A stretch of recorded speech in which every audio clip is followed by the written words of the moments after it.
Russian President Vladimir Putin held talks with his Chinese counterpart Xi Jinping, continuing the annual tradition to speak around the new year. In a video conference, Xi expressed his readiness to guide China-Russian relations to a new height. Meanwhile, Putin, calling Xi a dear friend, said Russia and China were building ties based on friendship, mutual trust and support, despite external pressure. Reiterating his intentions over a peace deal with Ukraine, Putin also told Xi that any settlement must respect Russian interests. Beijing has been accused by the US of building up Moscow's war machine by providing critical components for the conflict in Ukraine.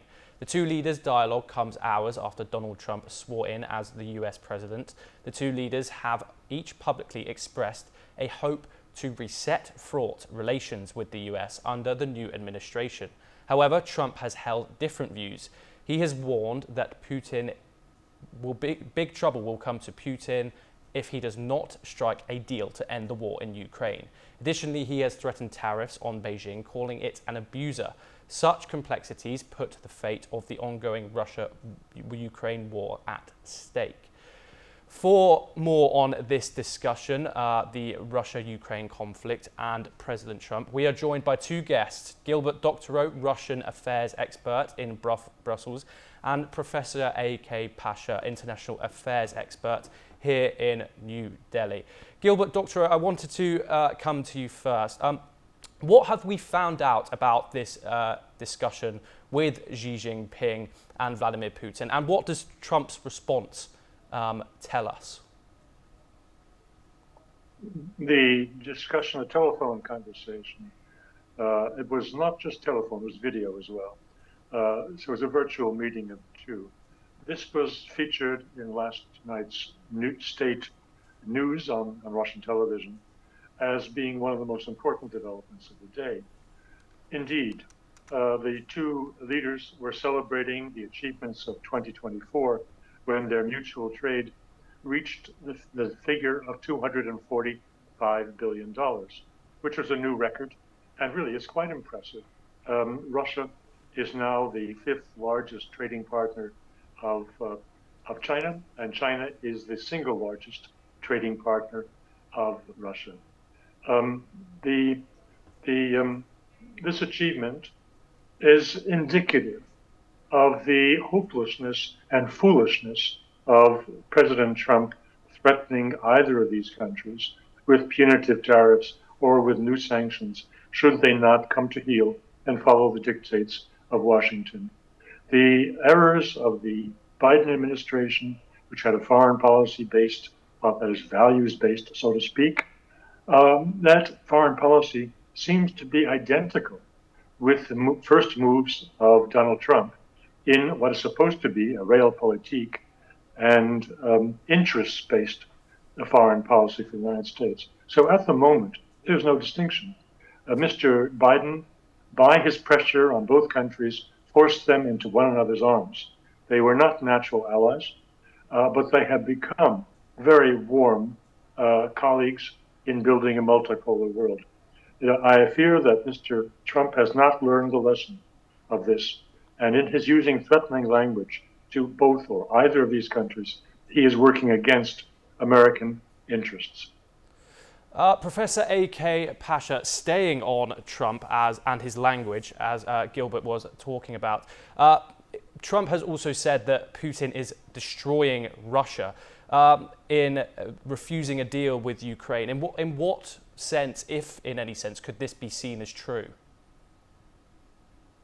Well, President Trump, even during his campaign for the last 6 months, he has been highlighting the need to end the Ukraine war on a number of occasions, and he has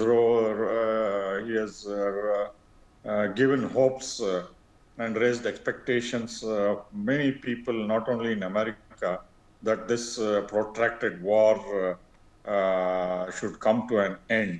But now he seems to be under the influence of the so-called deep state, which he wanted to contain. But you see, the last 4 months vigorous support by the former Biden administration of giving missiles and extraordinary support to Zelensky in his war efforts, the Kursk offensive, all that the American think tanks and other people were articulating that it has strengthened the hands of Zelensky in particular on the peace talks.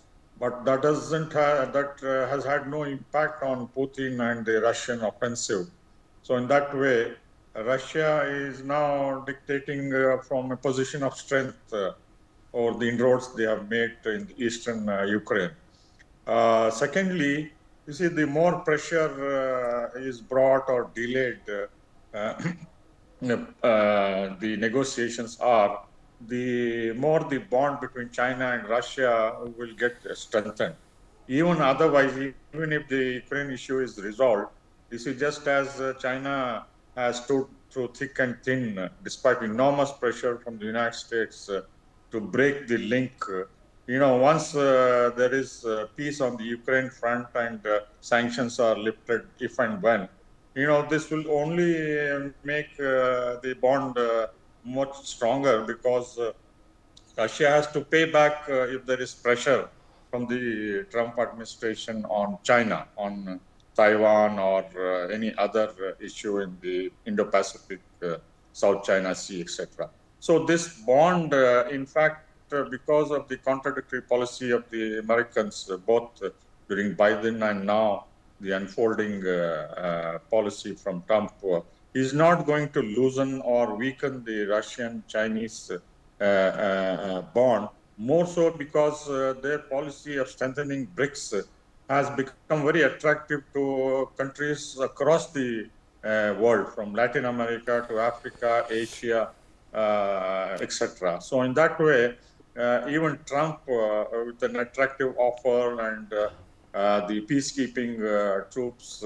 stationing, so on and so forth, will not, I think, remove the Russian doubts about what exactly Trump has in mind if there is eventual peace talks and an agreement based on what Russia thinks are its prime national interests in Ukraine, and on the assurances that NATO would not intrude into Ukraine and near its border to pose a direct threat on its borders.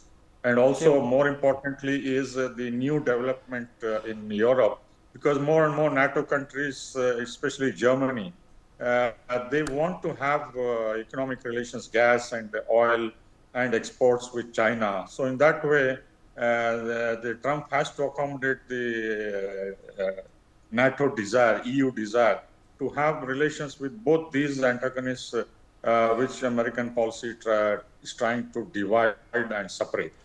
Gilbert Doctorow, I just wanted to ask you one last question. Trump's relationship with Putin was very public, especially in his first campaign. And we've even seen Trump now reach out to President Xi Jinping, including an invite to his inauguration, which he did not accept, but his VP attended. How do you see Trump's relationship with these two leaders developing, especially with Trump's such an unorthodox style? No, this will only strengthen the relationship between... Sorry, AK Pasha. I asked that question to Gilbert. Apologies.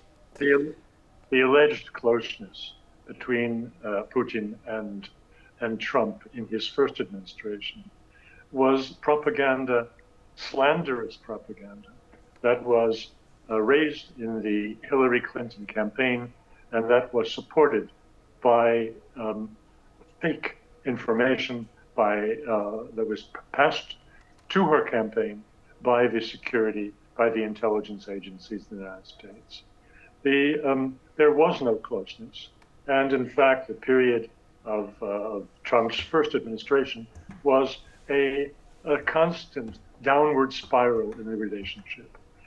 The situation today, the notion that Trump has some kind of special gift for communication and personal rapport with Putin is utter nonsense.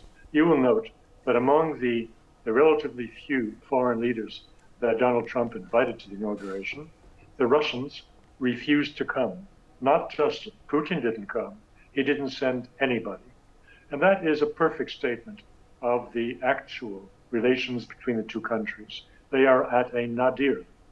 The notion that Mr. Trump can pull a rabbit out of the hat, can bring the two warring parties, Ukraine and Russia, to sit at a negotiating table when one of these countries is headed by an illegitimate ruler whose signature on a treaty will be worthless. I'm speaking now about Zelensky, who outlasted his legitimate period in office. The notion that these two will sit together and conclude an agreement with Mr. Trump looking on and making his bid for the Nobel Peace Prize is utter nonsense. It's a delusion. And I think it's rather sad that a man who has made his case to the American public on realpolitik and realism and pragmatism has made his first moves in direction of Russia on the same delusional information and misunderstanding of Russia that guided the Biden administration. Thank you Mr. Trump, very much, Gilbert Doctorow and Professor A.K. Pasha, for that discussion.